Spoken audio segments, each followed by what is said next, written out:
Hello, today I'm going to take you through a quick install of Visual Studio 2017. So this link, you might want to kind of notice where I'm at. So it's Microsoft. I found this through a quick Google search. I provided a link to this page, which looks like a good reference in the...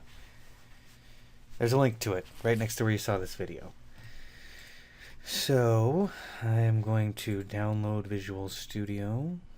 Community is what we're doing. No thanks.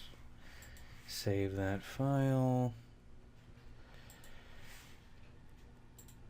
Open the folder containing the file. So right, that was a very small file. We're talking 1 meg.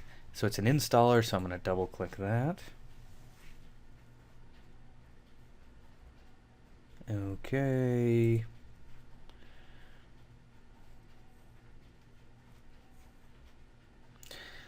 So I don't actually know how long this is going to take. I probably should pause this recording. Or I could sit here and make you watch it real time. I just don't actually know how long it's going to take.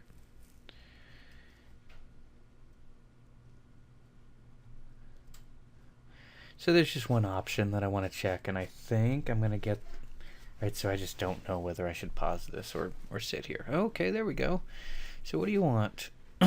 Well... in the context of the class that we're taking, this is the one we want. Windows Forms. And this is going to take a long time. See that? 3.27. Is anything else checked? I mean, you could check what you want, but I don't think I need anything other than that. And I will install. And now this would be a good time to pause, which is what I will do.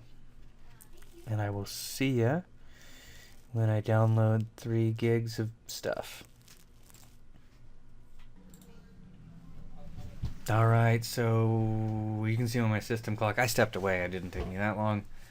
Well, this sounds like this is going to be a hitch, doesn't it? I need to restart my computer, so that is a pretty not recording friendly step. So I'm just going to assume that this is going to be completed. But I can't do this. So you saw the buttons I clicked, kind of how I went through setting it up. I think that's what matters. So I'm going to stop the video now, and then I'll restart my computer, and I should be good. Thanks for watching. So hopefully that helps. It's just that one checkbox is the only difficult thing.